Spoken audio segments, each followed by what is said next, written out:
friends, it is Thursday, February 13th, 2014. This is Spingola Speaks, and this is Deanna Spingola.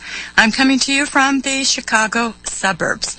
Nick, one of our chat room visitors, reminded us today is Dresden Memorial Day, and we pray for the souls of over 100,000 innocent civilians burned alive in 2 hours by British bombers on February 13th through the 14th, 1945. Thank you, Nick, for reminding us. I really appreciate you joining me today on RBN. RBN's website is republicbroadcasting.org. To see the guest lineup and relevant links for this program, please visit Spingola.com. Please also visit SpingolaSpeaks.info, created by one of our listeners. During the program, email your questions or comments to comment@Spingola.com. Join others in the chat room by clicking on the chat room button on my website or by visiting spingola.chatango.com. The U.S. government, a corporation, exists and functions solely for the purpose of protecting other corporations, those in which it invests huge sums of money. Every government agency, including but not limited to the CIA, the FBI, the CDC, the FDA, the U.S. military, the Patent and Trademark Office, and hundreds of other agencies exist to protect the corporations.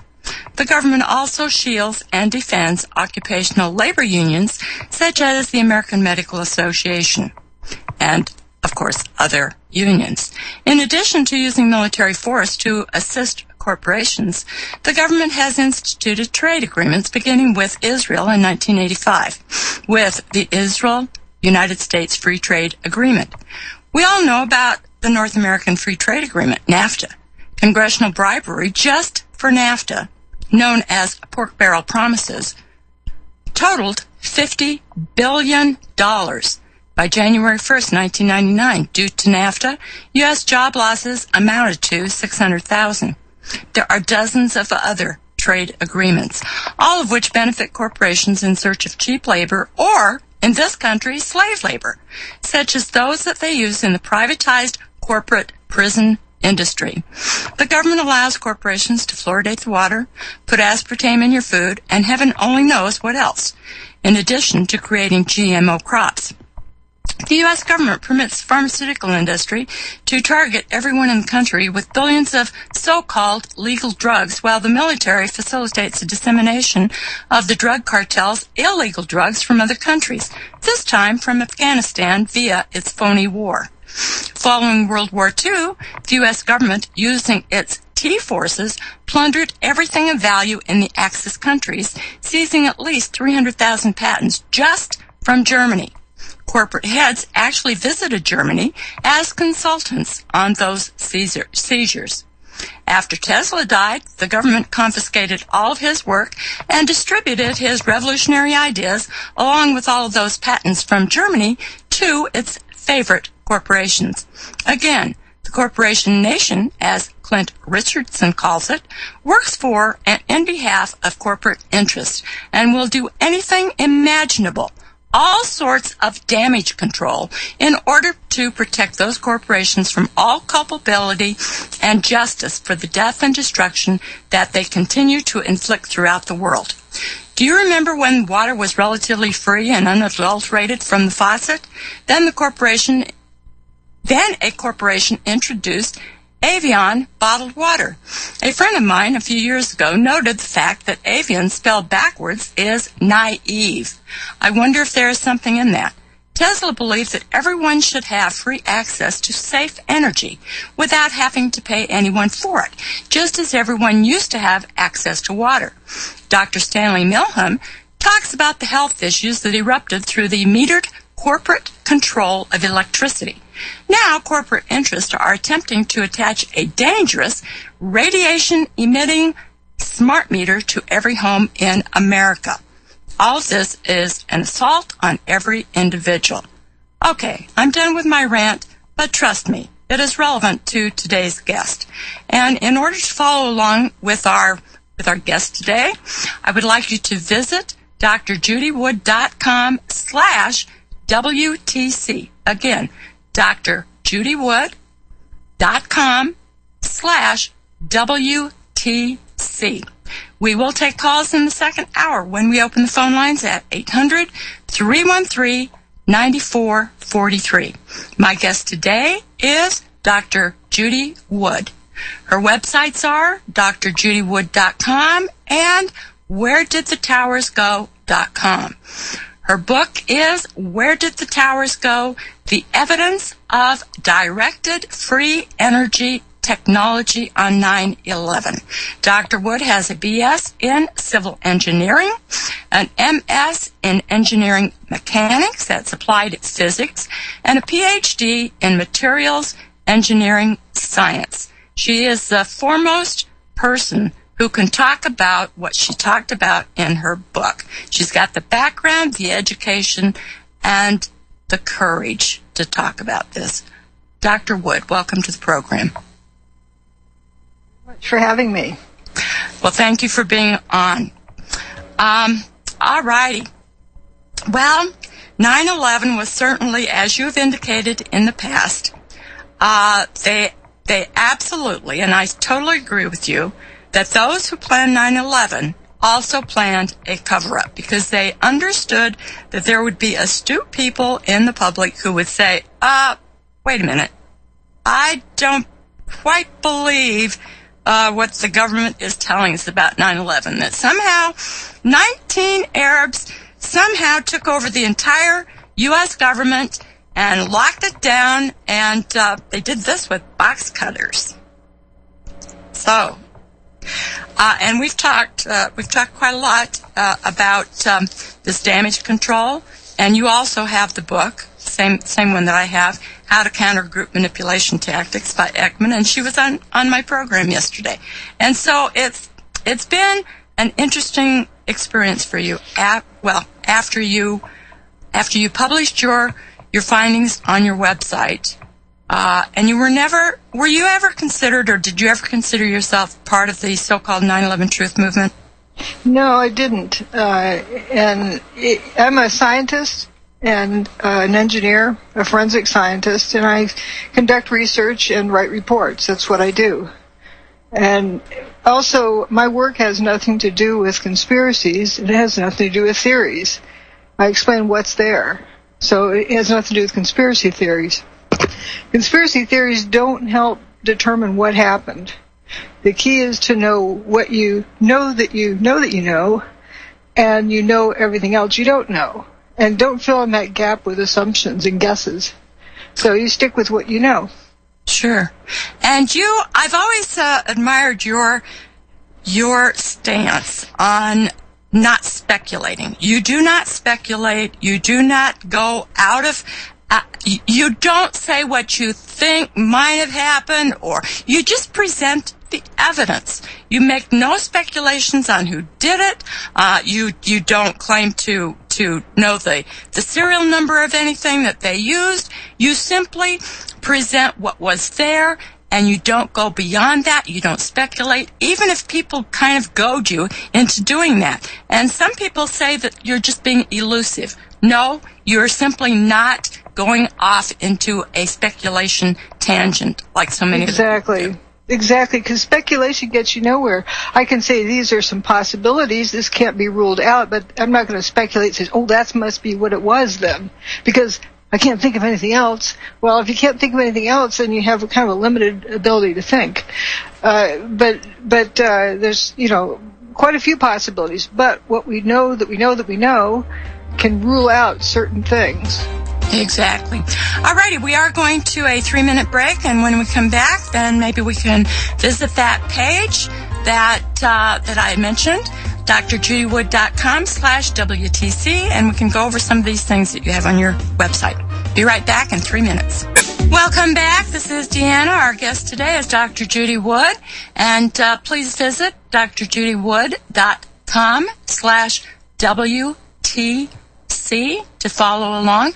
Before we talk about what's on your website, and of course what's some of which is in your book, and I think that a lot of times people will challenge you, and one of the first things that you say, and justifiably so, is, have you read my book? Because, well, quite frankly, there are 500 plus pages wherein you explain just everything. You've got all the seismic graphs. You've got all kinds of information in there. And so when people approach you and challenge you, what else would you say? Good heavens. Okay, could you talk to us just a bit about the legal suit that you brought regarding 9/11, and you are the only person that has done this? With respect to the buildings and the report of the buildings, Morgan Reynolds submitted one with respect to the assumption that there was a plane. They just started out just assuming. They didn't demonstrate. You know, in a court case, you have to show that this person had the gun, their fingerprints were on the gun, and whatever test on the palm of the person shows they just had fired a gun. And, you know, and here's the receipt where they purchased the gun. You have to show all of that. Don't just assume they had a gun and they shot somebody. Right. And that's what happened with the Casey Anthony trial. That this isn't about whether she did something or didn't do something. There was no case proved. They hadn't done the first step, which is determine what happened. She did it. What was it that she did? The prosecution had failed to determine what it was. They didn't finish the investigation. But what I did was begin with what it was that happened on 9/11 to the buildings. And you have to begin with what it was, because if you start with anything else, you're assuming what it was. You're solving an imaginary problem, not a real problem. You know, bombs did it. Well, what was it that bombs did? Well, let's see. What would it look like if bombs had blown up? And so that's what people end up, you know, thinking. They imagine the problem after that. So you have to start with what actually happened. And you can't sue a government agency, but you can sue contractors of a government agency for fraud. And the contractors on the NIST report knowingly submitted fraudulent information and signed off on a report they knew was wrong. That's fraud. For example, Underwriters Lab did 2 half-scale and 2 full-scale mock-ups of a floor, set it on fire, twice the temperature, twice as long, and none of the times did it fail to support load, so they called the test. Yet they signed off on a report saying that fire did it. That's fraud. Now, who are some of the companies that worked with NIST? Well, there's 23 on the list. The biggest ones, the one that had the most number of people on board was, the 2 top ones, Applied Research Associates and SAIC, Science Applications International Corp. Those are also known as part of the military-industrial complex. And in particular, ARA, Applied Research Associates, are developers and manufacturers of energy weapons. And they were responsible for doing the, modeling of what happened to buildings. Well, they didn't actually analyze what happened to buildings. They made up an imaginary scenario. They didn't evaluate what happened. They have, 10,000 pages of, where this bolt was purchased from, who ordered what steel from where, and, all those details. And they did some, neat graphics and all, but they just assumed what happened and then modeled their assumption, their hypothetical scenario.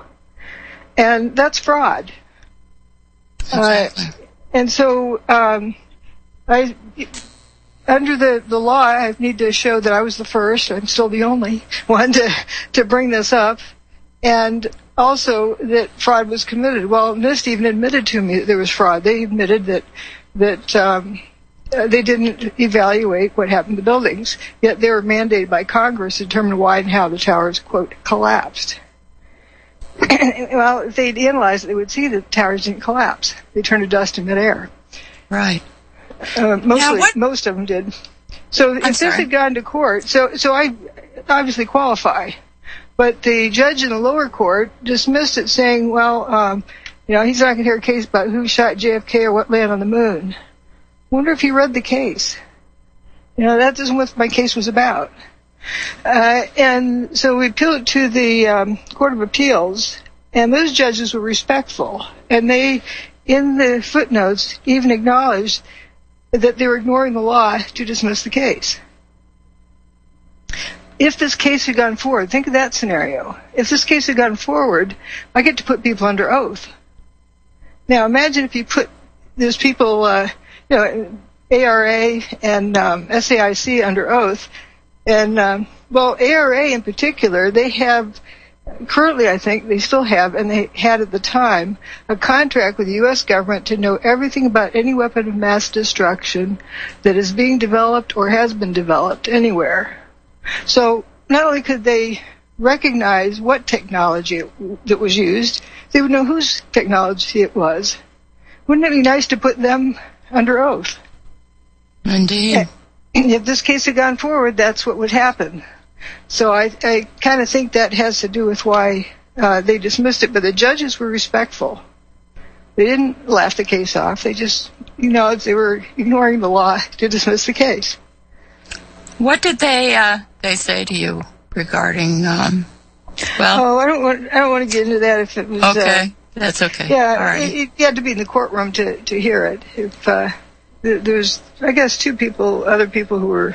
The room was packed. Actually, you could hear a pin drop. Even the whatever you call him, the sergeant at arms or whatever is the guy in the uniform, because this is just a few blocks away from the World Trade Center. But we only had 8 minutes total. That long? Uh-huh. And the other side was busy doing all sorts of ad hominems. That's what they spent the whole time doing. So do you address the ad hominems or do you talk about the evidence? The Ms. Wood and little Ms. Wood and the Dr. So-and-so from NIST. They played that game. Sure. And they also brought up space beams and airplanes, no airplanes. Well, that has nothing to do with what I submitted. I submitted evidence, but something my lawyer explained to me that he learned in law school. When the law's on your side, you talk about the law. When the facts are on your side, you talk about the facts. When neither the law nor the facts are on your side, you talk about something else, anything else. Sure. And you find that also going on with, we'll probably see some good examples today. Sure. Callers, they talk about this, that, and the other. You didn't specify what the operator of the technology had for breakfast, so you have nothing. Things Sure. like that. Sure. But by the way, I wanted to mention this fascination people have with debunking. When somebody is focused on debunking, it tells me that they have no interest in letting the truth come out. Because if they had interest in the truth, that's what they would be pursuing rather than debunking. Sure, absolutely. All righty, let's go to a break. We'll be back in 3 minutes. Welcome back. This is Deanna. Our guest today is Dr. Judy Wood. And we are going to visit her website now, drjudywood.com/WTC. Now, when I read your book, and I am one of the people who've read your book and studied it, have all kinds of post-it notes in it, and although I am not a scientifically minded individual, I do have some common sense. And when I look at seismic graphs, and when I look at the what you refer to as the bathtub, and that it did not sustain any damage, and just about maybe a month ago, I was listening to the TV, and they were talking about some sort of a sports event where people got the fans got so wrapped up in the game that I guess they were jumping up and down and I don't know how sports fans act, but anyway, it actually caused a seismic reaction, and I'm thinking, okay, a bunch of fans at a football field or whatever they were playing, could cause a seismic reaction, and yet 9/11 didn't. There's something wrong about that. So let's visit Dr. Wood. Let's visit that page, and if let me add something there. Go ahead. I understand that elephants, big elephants communicate that way. They stomp on the ground, and elephants like 20 miles away can sense the ground motion. Amazing. And that makes sense. Of course it makes sense, because they do communicate somehow. Very interesting. Right. They may not be within eyesight of each other, but they know when to all start running together. The other thing, too, when the tsunami was occurring in Indonesia, the animals were the first creatures. They felt something happening. Could they have sensed something in the ground? Could they have had some sort of intuition? Yes. They all ran uphill, but the people didn't. But the animals knew something was happening, because they have this intuitive kind of understanding, and they are more in tune with the earth. Okay. Yep. Wow. Alrighty, so where do you want to take us first? Starting at the top, let me give a quick explanation so you can find it further down. At the top, you see some little smiley faces waving their hands to draw attention to themselves. Right between them, you see a little index. Further down the page, you won't see the smiley face. You'll just see the index above each section. And if you go ahead and click on that, you can see it takes you to the index. And from wherever you are on the page, you go to the index and jump around the page that way. So you don't have to be scrolling up and down looking for things. This page is actually, I made it in 2008. It's been around a while, but this evidence doesn't age out of existence.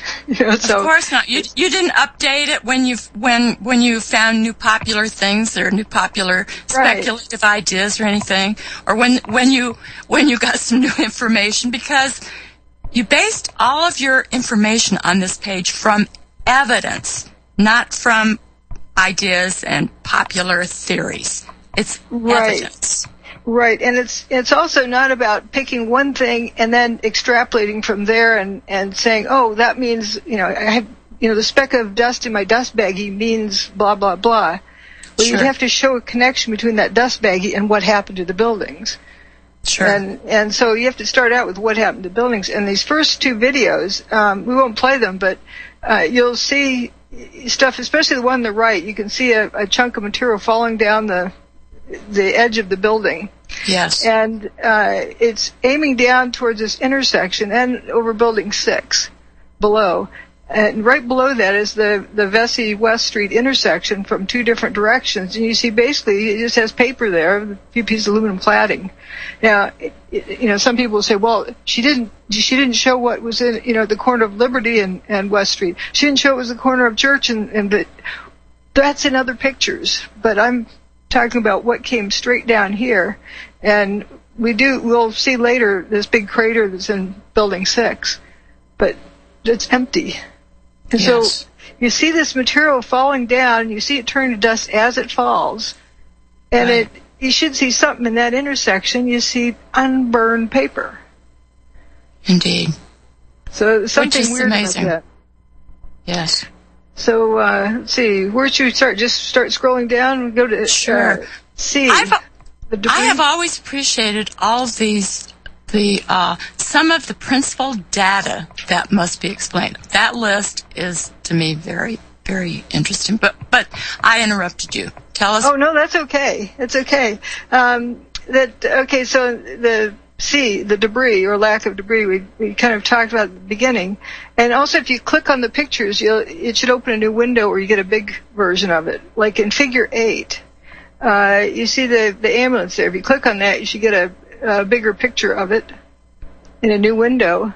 All right, yes. Mm-hmm. And this was an ambulance that was parked in front of WTC 1, the North Tower. But where's the North Tower? Yeah, indeed. Actually, there was some folks trapped in Stairwell B on the second, third, and fourth floor. And finally when folks, their buddies started hearing them on their handy-talkies, they said, where are you? Stairwell B, second floor, third floor. Where North Tower, stairwell B, second. Where are you? Yeah, and then finally said, where's the North Tower? Right. You'd think that voices were coming from the beyond. Sure. So, also, figure 7. Let's see, figure 7. The other one takes a while to open. Okay. It's slow with my connection. But that one's faster to open. You can see building 7 is still in the background. Right. And fuming away. And you're looking up up West Street. On the right should be Tower 1, but there's not much there. And as you saw from the ambulance, it's at ground level. This is at ground level. You can see the pedestrian bridge in the distance on the left with some space between it and the ground, so you know that this is ground level. Sure. And, the Verizon building there, you don't see, big holes in it and whatnot, from this view. But we know what day this was because at about 5:22 p.m. that day, Building 7 turned to dust. Right. It went away. And so, there's very little material in the street. Where'd it go? Exactly. Where did it go? And where did all of the desks and the phones and the filing cabinets and all of the rest of the things go? They should have made quite a sizable pile of debris, and it didn't, because and we heard that day, all day, collapse. But as you indicate, and as these pictures indicate, things that were falling didn't make it to the ground. They just disappeared. They just dustified, as you say. Yeah, we don't want one thing to be careful with is our tendency to bias our observations by referring to something. You say something, smoke. Mm-hmm. Well, then you've assumed that fire is the cause. Right. That's why I use general terms like this hazy fumes. Just the generic term. Fumes could be from chemicals or smoke or variety of things. Exactly. So I tend to just try to keep things in general. Now, pulverization requires something beating on something else. That's kinetic energy. It pounds on something, breaks up, like a big hammer, lots of little hammers, bombs, missiles, wrecking ball, something hitting something. And we don't see something hitting something as the pieces flying through the air turning to dust in mid-flight. Yes, of course. So yes. Kinetic energy doesn't apply. Vaporize implies high heat to evaporate it, to turn into a vapor. Sure. And you see unburned paper, so that doesn't apply. So we're not going to use vaporize and not going to use pulverize. So or fire. Or fire. Right. We're going to use dustify. It's not a word in the dictionary yet, but it will be. It very well describes, it's not a hard word to remember. It very well describes what we see happening, the building turning into dust in midair. Sure. So if we look at figure 9 and you see what's left and an overhead view of it, and look at that corner in the upper right-hand part of the complex. That's where we're looking at the street corner, not seeing much. But look at that big hole in Building 6. How did that stuff, turning to dust in midair as it fell, make those big holes? Exactly, and they all look the same. It's just amazing. All righty, we are going to a break. We'll be right back. Welcome back. This is Deanna. Our guest today is Dr. Judy Wood, and we are looking at some of the evidence on her page, on her website, drjudywood.com/WTC. And as I said in my opening remarks, or implied in my opening remarks, there are things that we, the public, are not privy to. There's technology that the government has hidden from us, such as the things that from Tesla. And while we we get just a little bit of this technology when you consider microwave ovens and other kinds of technology. And of course, we know that they are using directed energy weapons in the Middle East. We are just privy to just a little bit of this technology. So we really have no idea. Okay, go ahead. But we need to start with the evidence first. Sure. And see where the evidence goes instead of eeny, meeny, miny, mo from a list of false choices. Sure. That's the easiest way to be fixing to mess up if you only look in the closet and see what's there. But you don't need to know what weapon it was. You can define it by what it did. You know Sure. that there's a weapon that exists that can do all these things that got done. Right. Otherwise, how'd they get done? Yes. You have so much common sense and so. Because the detractors like to say, well, you need to give the serial number. Oh, you got a serial number? Well, you need to say what the operator had for breakfast. They keep specifying these details over yonder. No, all you need to do is show the evidence of what happened. And what happened. Or they detract by going after your character or some other thing. Anything to detract from the evidence. Right. And the evidence shows what happened. Exactly. It's like you don't need to know the manufacturer of the first native people on this, indigenous people on this continent. Sure. Didn't need to know where the manufacturer of firearms was, to know that there's something that white man has that fires a piece of metal that flies fast enough to kill his brother. Right. His brother's dead. He knows it can do that, whatever it is. Sure. Okay, let's go back to your page. Yeah. drjudywood.com/WTC. And we are on which figure are we on? Well, we had been looking at 9, but you just see, it's definitely geographically selected what gets affected. Exactly. It's very specific. Whatever did it is very specific.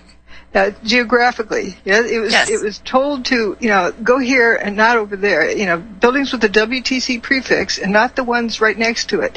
Look at the overhead shot and see the 2 buildings adjacent to Building 7. Now the post office is the one in the lower right corner. Mm-hmm. I've been there. It doesn't have dings in the side and gouges. The stuff didn't even spill over on the sidewalk completely. Some of it on the sidewalk, but it didn't cover the sidewalk. Sure. So how that, it's pretty directional. Sure. Okay, and figure 11.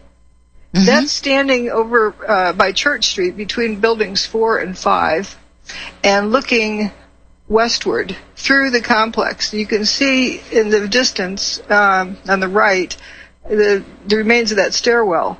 But you can also see right behind the woman's face, straight through to the other side of the complex at ground level. Yes. Yes. Yeah. That's the thing at ground level. Where's all of the debris? Where did it go? Now they did empty holes right there, and you see the cement part of the plaza there. Those blocks. So you're at ground level. Right. And do you know the date that this was taken? This was uploaded on the 13th. It could have been taken on the 12th or 11th. It was before the first rain. Wow. It rained on the 14th. Okay. All right.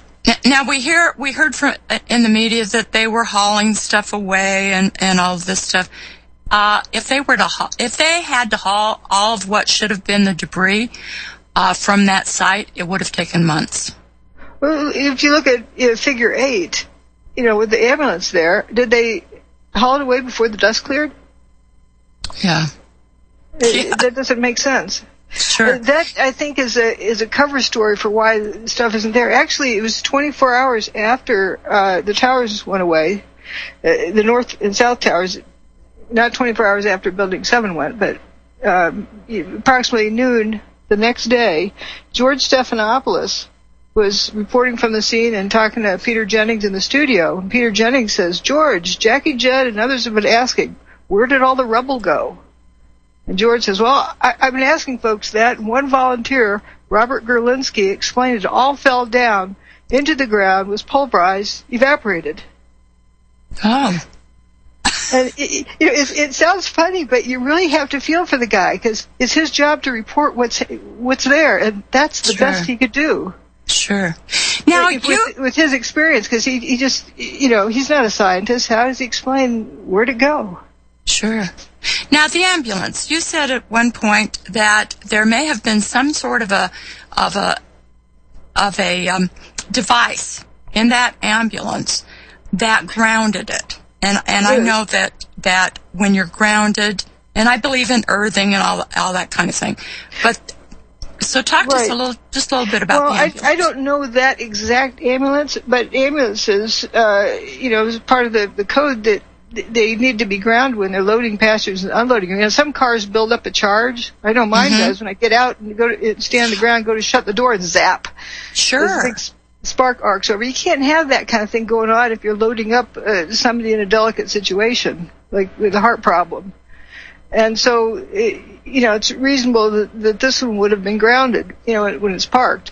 I don't know if that's why it survived or not, but that's, one thing to think about. Definitely, it's strange that you have this ambulance without being clobbered by anything, and you don't see big steel beams around there.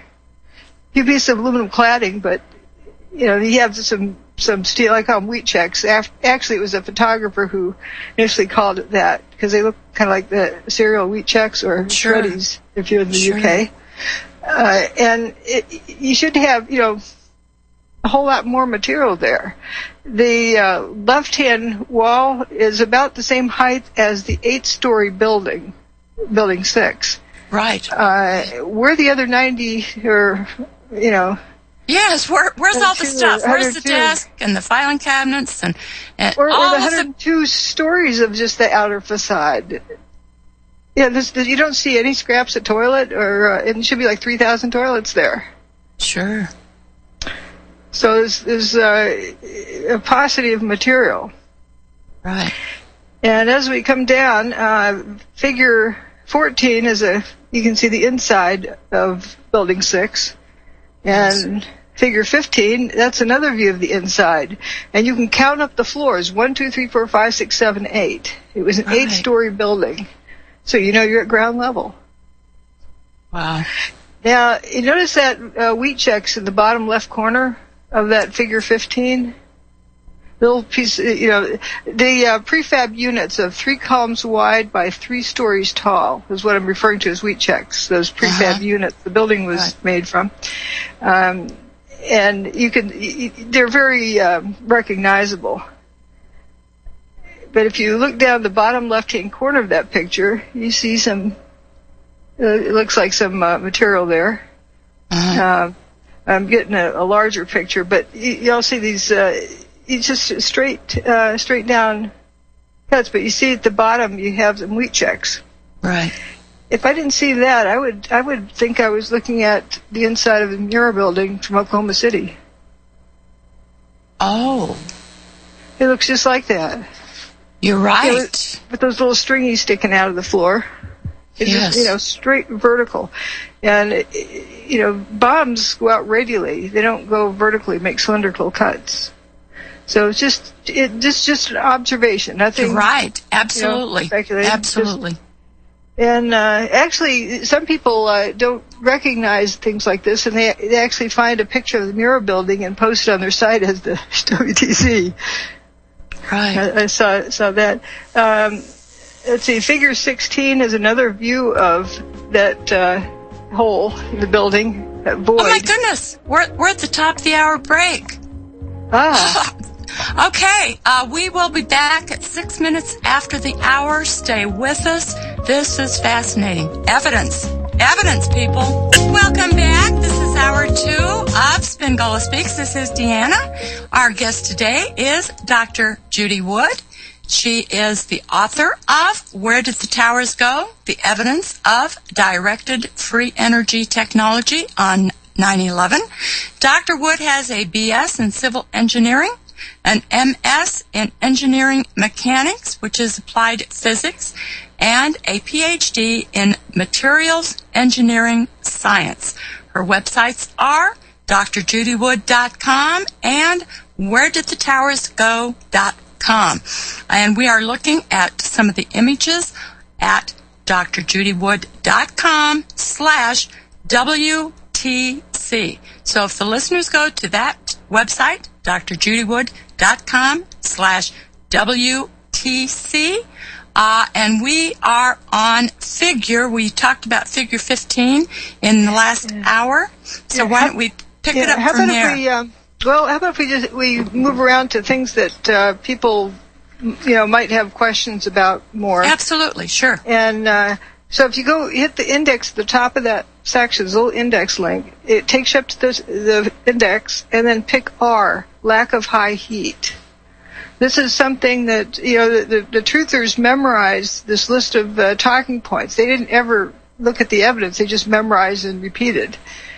Like steel-toed boots melting after 2 hours. But they didn't, there's no reports of burned feet. My steel oven's melting, the feet inside are definitely, the turkey inside is well done. Sure.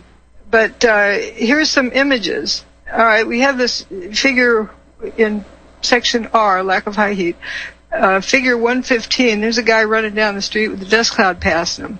The dust cloud went over them and left them covered with dust. It didn't burn them. And figure 116, it was supposedly taken on the 16th. I didn't take it, so it was reported that it was taken then by NASA, and then USGS added some data to it, and then the Jet Propulsion Lab did something else with the data, and out comes this chart. I don't know what it shows, but it doesn't show the heat they claim it shows. Because at that location, like point F, in figure 117, I show where that is in the southeast corner of the red, okay. Right, of the of Tower 2 in the basement. You look down there, and, there's a puddle of water down at the bottom, it looks like. Sure. If that was an oven, those guys would be cooked. Sure. And as they're coming out in a ladder, I've got other pictures in my book that identify where that is. That right next to that is the south wall of the South Tower. And right below that, you see images of this lake on West Street. A water main was broken and flooded the street the afternoon of 9/11. There's guys walking around there in knee-deep water, not burning up. And that's 110, 111. Yep. Okay. The video 5, thermite on a frozen lake. Now, if they had used thermite or thermate or super thermate, the Twin Towers would have looked like giant firecrackers, correct? Right, exactly. There's of course, an audio clip I like to play with that of what was missing that day. Remember that Man for Man, yes. Man saying that? Also, if there's a bunch of nukes going off, they produce heat, lots of it. And so you'd have this blinding light. And nobody was blinded by the light that day. Right. So, how hot could it be? Sure. And you see in figure 112, it looks like steam coming up. Well, why are these guys standing there at the end of an oxy-fuel hose, cutting torch, working on something? Well, first of all, they'd look like a grilled cheese sandwich if they're standing on something that was 1,000 degrees temperature. Exactly. Or 2,000 degrees.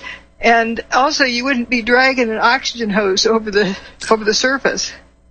Yes. I took a pot out of the oven yesterday, and it was covered over with aluminum foil, and it had water. I was making pudding, and it was a water bath, and I lifted the foil, and all that steam came out, and I thought, oh, that's hot. And so if that was steam, if that was hot steam, they could not be there. Because, my fingers got very hot, and I thought, oops, goof there. In my book, I have a picture of that steam explosion that happened a few years ago in Manhattan, and people were nowhere near it. Right. They wouldn't walk into it.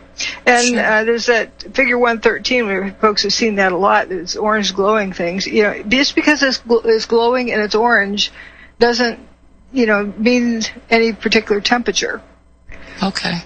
But look at the rest of the picture. This is hydraulic equipment that was supposedly digging down into the ground. and pulled this thing up. So if it's digging down there, it's in contact with whatever the temperature is there. And 82 degrees centigrade is about as high of a temperature as you can operate the hydraulics before you get permanent damage. Oh. It's kind of like, your car, you don't run it with a dry radiator and not worry about cooling your engine. You destroy your engine. Of course. Because parts are made to fit at a particular temperature. That's why when in cold weather you wear out your car, because the parts aren't fitting right yet until it's as a design temperature. Okay. Also in Figure 113, whatever it is it's picking up, where's it taking it to? The dumpster? Right. If it's molten, or hot, it can't be molten because that means it's a puddle. But sure. Oh, of course, absolutely.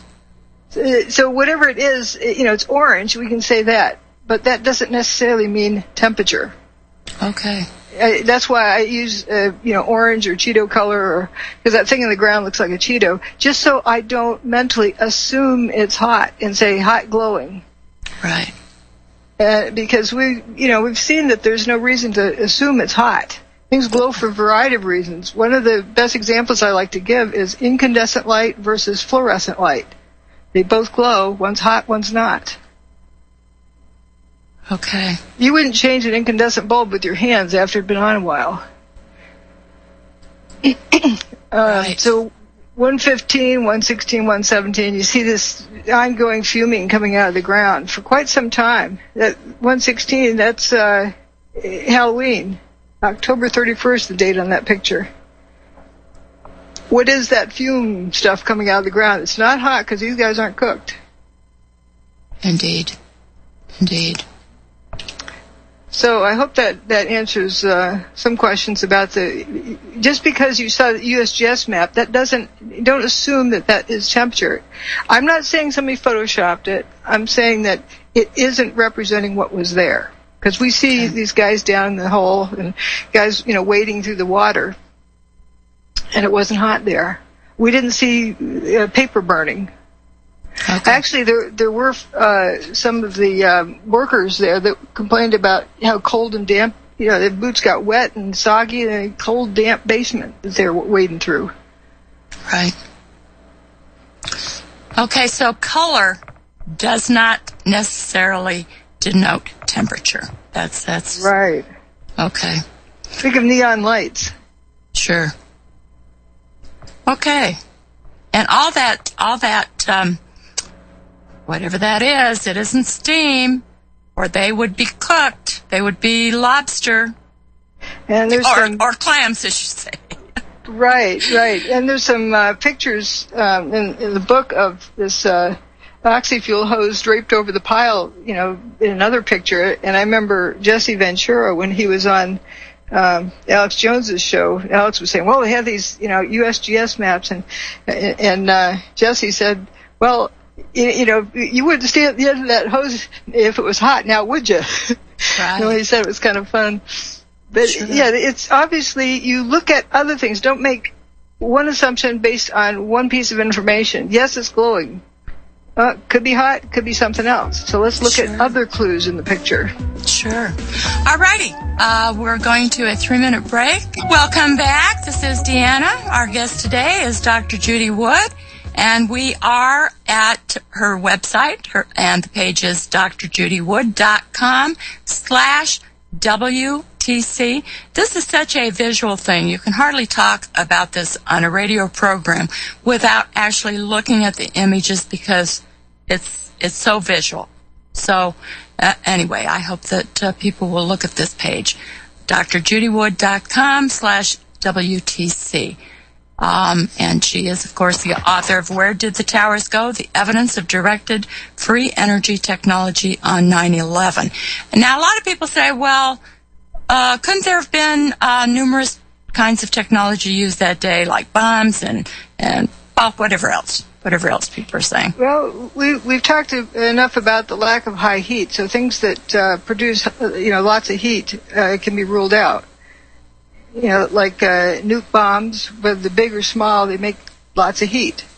And, the thing wasn't glowing like a giant sparkler, and the paper wasn't burning up, and the people who walked through the dust cloud were just left covered dust. Actually, some said that initially the dust cloud was cooler than ambient temperature, so rather than being warmer. So that, kind of marks that out. But also the issue of the lack of appropriate seismic signal. It wasn't zero, but it was lack of appropriate. There was no detectable S or P wave. Those are the waves that travel through the Earth. And as you remember from earthquakes, the P wave gets there first, and the S wave gets there second, because they travel differently through the Earth. And that lag time tells the person studying the evidence how far away the epicenter is by that lag time. And you see it's a small little kind of snout that leads up to a big wave. That lag time tells you that. But neither S wave or P wave were detectable when the towers went away. Right.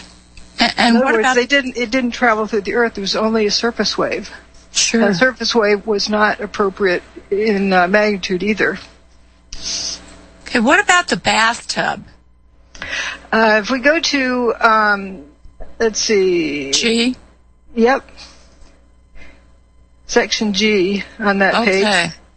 And this is, they calculated the equivalent of a seismic magnitude based on the surface wave only. Now, think about the surface wave. If you lift up off your mattress, you get a stack of books and lift up off your mattress recovers. When you've unloaded it. Well, if you take those towers and lift them up and chuck them out into space or turn them to dust or whatever, you've taken that weight off the ground. And it lasted for about 8 seconds with the North Tower. It takes 9.5 seconds to drop a billiard ball off the roof in a vacuum, or 9.22 in a vacuum. So the ground shook for less time than it would take to drop in a vacuum, a bowling ball off the roof of one of the towers. Wow. So that doesn't make sense either, unless the building turned to dust. All right, in this section, I show 2.3 for the North Tower, equivalent seismic calculation from the surface wave, and but it's 30 times the potential energy of the King Dome. The King Dome was blown up in controlled demolition, and the King Dome produced an S wave and a P wave and a surface wave. So it should have been, a whole lot more than that on the seismic chart. We won't, nitpick how much, but it's a bigger building, taller building, more weight going thump on the Earth. And actually, in controlled demolitions, it says you just, slice and dice the building up into chunks, drop it to the ground. When it hits the ground, that's when it turns to dust, or it puts out some dust. You get coarse dust, you get big chunks, little chunks, and between-sized chunks. But it doesn't turn to dust in mid-flight. And the equivalent of Building 7 was a 0.6 on the Richter scale. And it's 6.5 times the size of the King Dome, which was a 2.3. Something here is not adding up. Sure. And these were on bedrock, especially the towers. And also the towers were, well, here I made a calculation. If you, for the same amount of potential energy as the King Dome had, you have either a 16 or 20 story building with the same footprint as the towers. Just, turn everything above the 20th story, turn it to dust. And you drop that little 20-story chunk, that would make approximately the same magnitude on the Richter scale as what the King Dome made. Okay. And also, you notice you don't have stab wounds in adjacent buildings really above the 20th floor. I'm talking about a piece of material flying over. Sure. So, and it's also 2.5 stories for Building 7. But if you look at Figure 35 in that section, now the bathtub, we're looking at there's a shiny surface in sort of the foreground. That's the base of where Tower 1 stood. down on bedrock, and that's 7 times 10, 70 feet below the water table. So they built this dike around the towers, or built the towers within that dike. The dike is still there, intact. You still see the rust on the walls from years sitting there. It didn't have a hole in it. How could you have, Tower 1 right next to it? And the PATH train stations were in the basement between Towers 1 and 2, and it went, around through there. And you can see in Figure 36, in February, they're hoisting one of the PATH trains out of there. It wasn't squashed. Okay. Now, if all of that, if that building had collapsed into the bathtub, it would have flooded Manhattan, correct? It would have hooked up with all the various subway tunnels and everything. All the underground would have been flooded. Right. It was all connected in there. Sure. And so it wasn't controlled demolition, because that would have all collapsed and cracked the bathtub. Right. A means of kinetic energy. If you're just looking at the destructive mechanism, we're not talking about, which item off the shelf, but the mechanism. If it was kinetic energy, that means something hitting something would have, beaten it to death. And you would have had something showing up on the seismic chart more significant than what was seen. And there's these guys that survived Stairwell B in the North Tower, 14 people. 13 were firefighters and 1 was a civilian. And a lot of folks say that everything ended up in the basement. That's where all the debris went.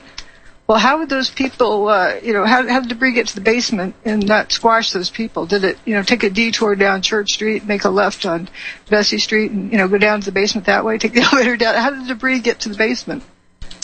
Sure. Without going through these people. And these people didn't burn up, and they didn't get squashed. They looked up at blue sky and then later walked out on their own power. Sure. And let me read a quote by Jay Jonas.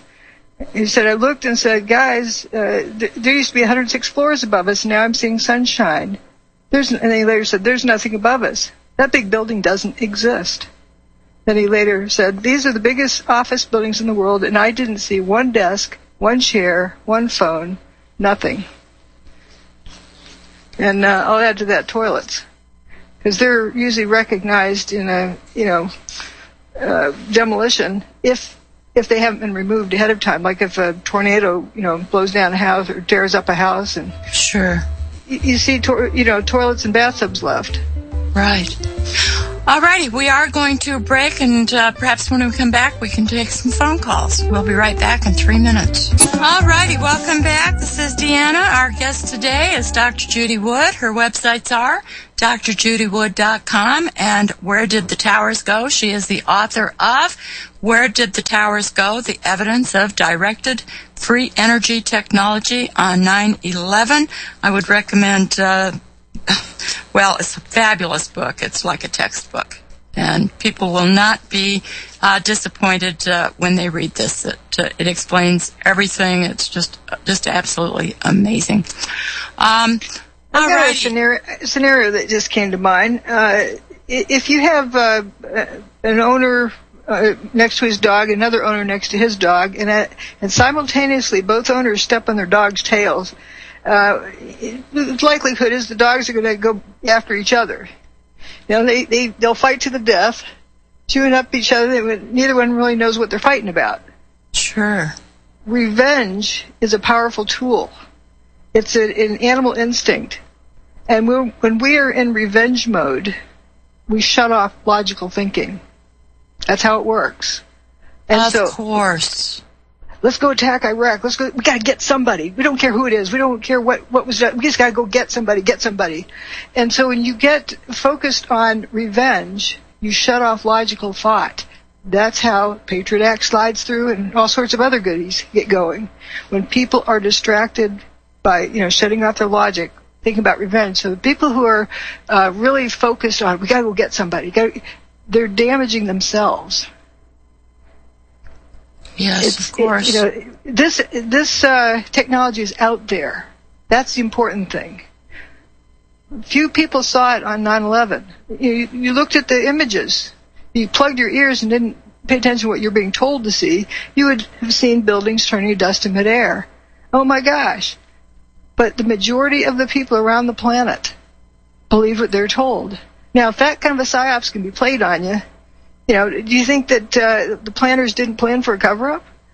Of course. So it's important to, first, what happened, but this technology is horrendous. And whoever used it, if you want to, have justice, expose that it was used. That's the best way to keep it the safest from being used again. If you hide it, it's going to be used again and again. But it could be used for good purposes. Indeed. Of course. Free energy. We should all it should be available to everyone on the planet. And it could be if the corporations that if control... we exposed it. Yes, absolutely. And people say, you got to prove that it, blah, blah, blah. Or that's just a theory. When not Fukushima, sorry, that was a Freudian slip. When Hiroshima happened, I bet you there's people the next day that said, now how can we use that and make money off it? Sure. Making that to generate, power at power plants. Sure. All righty. Why don't we take some phone calls? We've got several people lined up here. Let's take Steve in California. Steve, welcome to the program. Thank you. Hey, Dr. Wood, I just want to thank you for continuing the research you're doing to bring light to this and the truth. I have done myself a lot of research on this and actually have read lots of books from Ray Griffin, Eric Huffschmidt, Jim Mars, and I actually had the privilege to speak to Stephen Jones, the BYU physics professor that came out, and we had a little talk, and he said, that the government's explanation of what happened, it doesn't meet scientific criteria. It goes against physics. It goes against everything that he's ever learned in science. And he said that I can't say who did it. He said that's not my job, but my job is to look at it as a scientist and say this isn't possible and point out why it's not possible. So if anybody wants to take a look at YouTube, his 911 presentation, very good. Wait, now, let me tell you something. I was the first person to present a peer-reviewed presentation at an engineering, an international organization of engineers, and I presented the proof, which is chapter 2 of my book, that the official story cannot make sense. And you could see a whole lot of white faces in the audience when I was finished. That was in 2006. So, I've been posting it around on my website and other places before then. And I had posted it before Stephen Jones even came on the scene. So, why hasn't that been looked at? Why is it suppressed? And I actually took legal action. I contacted NIST to say why their report doesn't, add up to, doesn't cut the mustard. So thank you, Steve, for your phone call. All righty, let's take Kent in West Virginia. I can tell he hadn't read my book. Right. Kent in West Virginia. Are you there? Deanna. So you're proposing that there was a machine that generated energy. No, have you been listening? I'm not proposing anything. I'm giving the evidence of what happened. And from logic, there has to exist something that can do that. If this happened, then something that can do that exists. That's, as far as it goes. But if you define the evidence... Well, where was the machine? Where do you think the machine was? I can't. Didn't you hear her? She said we're looking at the evidence of what happened. Are you going to dispute the evidence? Remember what my lawyer said? If you if you can't refute the evidence, if you can't refute the law, you talk about something else, anything else, distract away from it. Sure. But this evidence is irrefutable. Well, this isn't evidence; these are just pictures of results. Well, that's evidence, Kent. There's also. Have you read my book? No, but it's evidence of the collapse, but it's not evidence of what did it. It's not. We just talked about the bathtub, Kent. Yeah, you haven't paid attention here. You know, if it was a collapse. Let me read something from an article by Eric Larson. It says, the scientific method, as it came into being during the Enlightenment period, is a method known as empiricism, or as the empirical method. Under the terms of empiricism, all conclusions are, must, and can be drawn from observable evidence, and from observable evidence only. Evidence must precede any and every conclusion to be drawn from it. Then, if sound logic governs in the relationship between the evidence and the conclusions drawn from it, that evidence will be irrefutable. This is why what I present is irrefutable. No one has been able to refute any of it. Well, they can't prove it or disprove it, because you're saying there's a force that exists that has control of, but we don't know about. Evidence. Are you saying that the paper, wasn't unburned? You're saying that what we saw? There was a force that did this, and nobody knows what it is. So I mean, that's the it has been defined by the evidence. So, the size of the dust particles are smaller by about 1/100th of the size of red blood cells. That's the size of DNA, approximately. Yikes. That gets inhaled right into people's bloodstreams, and I don't know, maybe it even passes the blood-brain barrier. That cannot be done with kinetic energy or thermal energy. We're going to stick to categories: thermal energy, kinetic energy, or something, a non-contact instructions given to the material to have its energy do something differently than it normally does. I call it directed energy. All righty. Thank you, Kent. All right, let's take Sherry in Kansas. Sherry, welcome to the program. Hi, Deanna and Dr. Wood. Hello. Doctor, I haven't read your book, but I do think you've done a bang-up job. And, I've just read in Deanna, it was actually Richard Willing's book. He said that the windows in that building were, I think he said, 1.5 inches thick. Were they really that thick, Doctor? I don't know, but I know that there's windows in the fire trucks and windows in the police cars, windows in the various cars around there were missing, all the glass missing if the car was toasted. But there's also other buildings that have window glass on them, double panes where the outer pane was broken but not the inner pane. Well, and I mean, I assumed that it was tempered glass, and when tempered glass breaks, it's usually chunky. I mean, you can see it. It doesn't get dustified. And there were some rounded holes in the window that didn't have, cracks run into the corners, just, isolated rounded hole out there in the middle, which doesn't make sense. You go to ask any physics professor, how do you do that? I'd love to have a high school student ask their physics teacher, teacher, when I throw a baseball through the window, it makes a spiderweb pattern. How do you make a hole like this?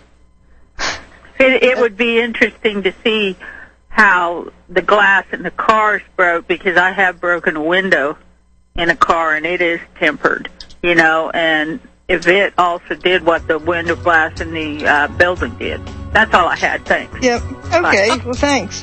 All righty. We are going to a quick 3-minute break. We'll be right back. Welcome back. This is Deanna. Our guest today is Dr. Judy Wood. Her book is Where Did the Towers Go? The Evidence of Directed Free Energy Technology on 9/11. Her website is drjudywood.com, and we've been looking at pictures, images at drjudywood.com/WTC. All righty. Dr. Wood. Yes, there's probably around 100,000 images out there. I've yet to see even one, of solidified, previously molten rivers of hot molten steel. Why is that? I've seen no evidence of it. You have, rescue workers wading through water in the basements. They couldn't do that in an oven that's over 150 degrees. Of course. So, of course. I just pasted in your window an excerpt that Andrew Johnson sent me. He changed one word. Okay. In the first line, or in the middle paragraph. You want to read it? Sure. The mechanism rules out laser beams from space. Oh, no, the major purpose of this section? Yeah, that one.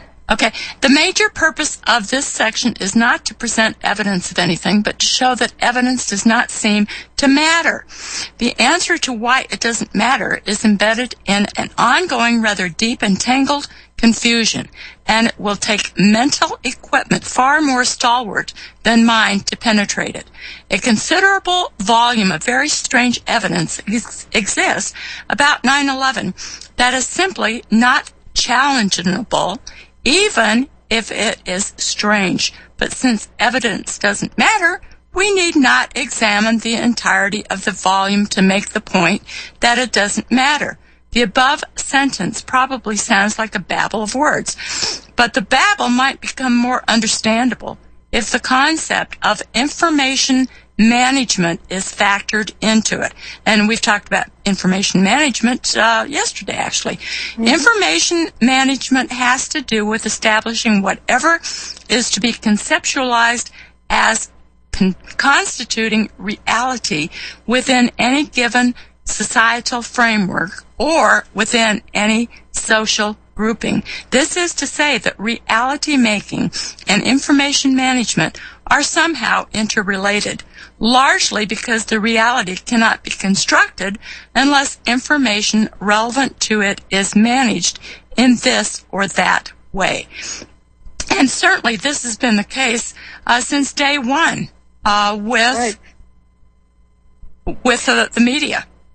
Now, what's interesting about this excerpt is Andrew Johnson changed one word in that, 9/11. This had to do with something else, another event. And the person writing this book was talking about how things are managed. They're spot on. And with the callers that called in today, you could, the majority of them, you could see that it wasn't the evidence they're talking about. They're talking about what's in their head, that somebody has put information in their head that they were reacting to. They weren't reacting to the evidence. Exactly. Yes. Absolutely. All righty. Let's take another caller. Great. Let's take Craig from Ontario. Craig, are you? Good afternoon. Yes, I am. Thank you for taking the call, Deanna. And Dr. Wood, I never realized there was such a discrepancy between, I guess, the architects and engineers for 9/11 Truth and yourself. I didn't realize. I'm just looking at it now. And the reason I'm talking to you is because this fella, Richard Gage, will be doing a Canadian tour. And so I just happened to be on his site, and there was some big 30-page rebuttal. I mean, I have your book, so you know what side I'm on, right? This guy's rebuttal. Truth doesn't have sides. Pardon me? Truth doesn't have sides. Good enough, yes. But at least they're not giving you the time of day here. But this Dr. Gregory Jenkins, I guess he produced a 31-page rebuttal of what you've been saying. Yes. Okay, so... No, let me insert something here. He didn't have anything to do with my book or my work. He was refuting his own propaganda about my work. Remember I said you have to start out looking at the destruction mechanism? It wasn't thermal, but he assumed it was a laser beam from space. Well, what I'm saying is thermal energy as the destructive mechanism is ruled out, so that rules out laser beams. Okay, so my question is then, so when Richard Gage is presenting, what would be the best question would you want to ask, or I should ask him to make him confront? Well, why he bans people who talk about the name, who mention the name Dr. Judy Wood. That's actually in the vetting manual. That if someone has ever posted anything in support of me, they're banned from the group. Well, it'll be a public meeting, right? So I figure I can stand up. I'm not afraid to ask this guy a question. I don't care who is he interested in the truth? And if he's interested in the truth, why doesn't he talk about it? Why, if my case had been supported by a number of people in the, quote, truth movement, I don't think the judges could have swept it under the carpet saying, well, we're going to ignore the law and dismiss this case. Okay. Richard Gage has wanted a new investigation. Here it is. It's your lucky day. Here it is in book form. Right. And this book, if you've read it, what is your conclusion? Oh, there was something. I mean, maybe there might have been explosives, but the big predominance was the fact of some kind of a directed frequency-based energy weapon. Not frequency-based. It just, energy was directed in some way. I don't get specific as to what kind, but you can rule out kinetic energy and thermal energy. Yeah, without doubt. Yeah, no, I totally agree. And one thing I just noticed here on their website, it says they're a 501c3 nonprofit organization. That means they can't lobby Congress for a new investigation. That's what my next question was. Does that mean I know they're religious groups? Yes. Religious groups cannot criticize the government from the pulpit if they're a 501c3. Is that correct, Deanna? Yes, exactly. Right. Exactly. Okay, good. I guess that answered some questions there. Yes. I actually asked Mr. Gage to be on my program and scheduled him 3-4 weeks in advance. And 5 minutes before he was to be on the program, he called RBN and said that he had come down with a really, really bad cold. So, anyway, never got to talk to him. Take some thermite cough syrup, maybe. I have met him, and he, excuse me, and he seems to be, a nice person. But anyway, sure, for whatever reason. Okay, thank you for your phone call. Yeah, I'm got the credentials. I'm not talking about credentialism here. I'm talking about experience. A track record of my whole adult career has been spent on forensic science, forensic engineering, and investigation of what happens with materials. So exactly. Why is this being looked away from? Why doesn't the book get addressed? Sure. Well, people want to make believe that it doesn't exist because if they ignore you they can't refute the book. Exactly. And if people read it, they will understand it. And you do have a lot of people who refute it, and I believe it's because you're right over the target. Right. I noticed it's kind of funny in Richard Gage's website. He's got this kind of hit piece on me. Telling people that if the buildings were dustified, she should show some half or partially dustified steel. Well, if you look in that same article, they're showing it, saying it's from thermite. This Swiss cheese looking piece of steel that's half dissolved. And so he's saying that there's no such evidence that exists, and he's showing it in the same article. Does he not recognize it right in front of him? Exactly. Yeah, after the show airs, better make a copy of that page because he'll be pulling that out of there. He keeps changing that article as things get giggled about. Sure. Well, we're right at the end of the program, and we did have a couple more callers. Sorry that we could not take the last two callers. And I really appreciate your work. I appreciate your courage. I know that you get a lot of attacks, and I believe it's because you're right on. And why would they invest so much effort? Exactly. Yeah. Where did the towersgo.com for those who would like to order it? All righty. Thank you so much, Dr. Wood. Thanks. All righty. Bye-bye. Bye-bye, listeners. Talk with you tomorrow.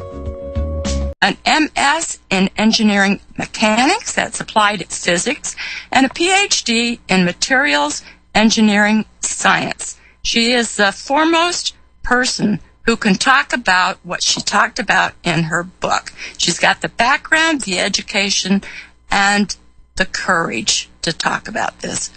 Dr. Wood, welcome to the program. Thanks for having me. Well, thank you for being on. All righty. Well, 9/11 was certainly, as you have indicated in the past, they absolutely, and I totally agree with you, that those who planned 9/11 also planned a cover-up because they understood that there would be astute people in the public who would say, wait a minute, I don't quite believe what the government is telling us about 9/11, that somehow 19 Arabs somehow took over the entire U.S. government and locked it down, and they did this with box cutters. So, and we've talked quite a lot about this damage control, and you also have the book, same one that I have, How to Counter Group Manipulation Tactics by Ekman, and she was on my program yesterday.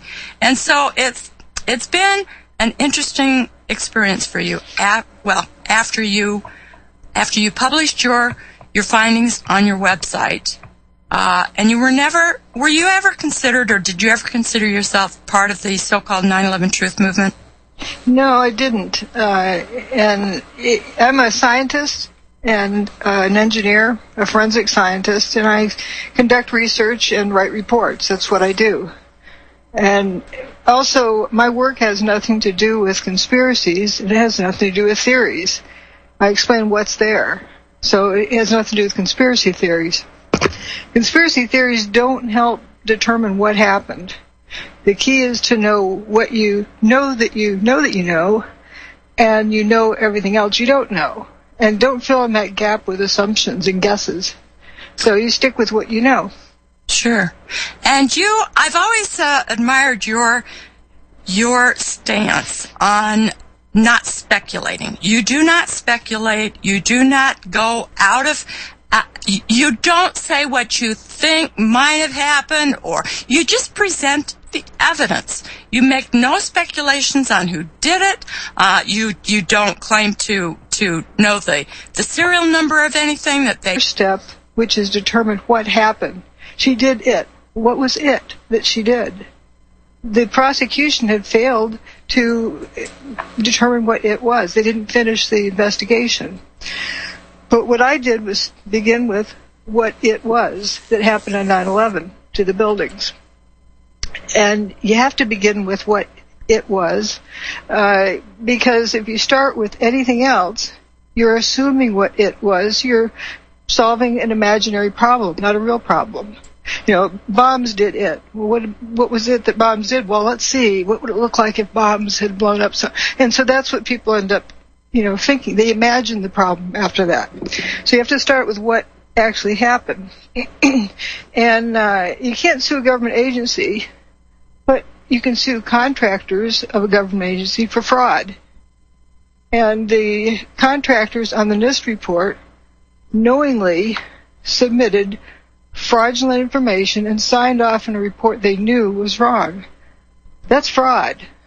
For example, Underwriters Lab did 2 half-scale and 2 full-scale mock-ups of a floor, set it on fire, twice the temperature, twice as long, and none of the times did it fail to support load, so they called the test. Yet they signed off on a report saying that fire did it.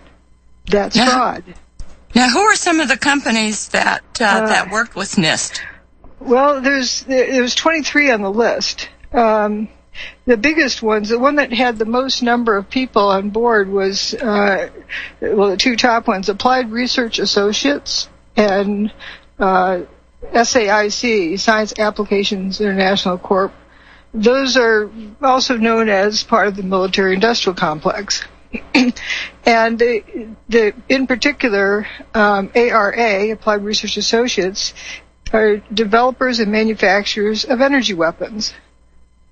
And they were responsible for doing the, modeling of what happened to buildings. Well, they didn't actually analyze what happened to buildings. They made up an imaginary scenario. They didn't evaluate what happened. They have, 10,000 pages of, where this bolt was purchased from, who ordered what steel from where, and, all those details. And they did some, neat graphics and all, but they just assumed what happened and then modeled their assumption, their hypothetical scenario. Hello, friends. It is Thursday, February 13th, 2014. This is Spingola Speaks, and this is Deanna Spingola. I'm coming to you from the Chicago suburbs. Nick, one of our chat room visitors, reminded us today is Dresden Memorial Day, and we pray for the souls of over 100,000 innocent civilians burned alive in 2 hours by British bombers on February 13th through the 14th, 1945. Thank you, Nick, for reminding us. I really appreciate you joining me today on RBN. RBN's website is republicbroadcasting.org. To see the guest lineup and relevant links for this program, please visit Spingola.com. Please also visit SpingolaSpeaks.info, created by one of our listeners. During the program, email your questions or comments to comment@Spingola.com. Join others in the chat room by clicking on the chat room button on my website or by visiting spingola.chatango.com. The U.S. government, a corporation, exists and functions solely for the purpose of protecting other corporations, those in which it invests huge sums of money. Every government agency, including but not limited to the CIA, the FBI, the CDC, the FDA, the U.S. military, the Patent and Trademark Office, and hundreds of other agencies exist to protect the corporations. The government also shields and defends occupational labor unions such as the American Medical Association and, of course, other unions. In addition to using military force to assist corporations, the government has instituted trade agreements beginning with Israel in 1985 with the Israel-United States Free Trade Agreement. We all know about the North American Free Trade Agreement, NAFTA.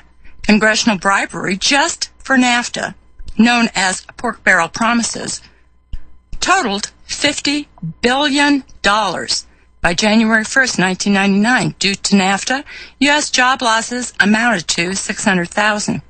There are dozens of other trade agreements, all of which benefit corporations in search of cheap labor or, in this country, slave labor, such as those that they use in the privatized corporate prison industry. The government allows corporations to fluoridate the water, put aspartame in your food, and heaven only knows what else, in addition to creating GMO crops.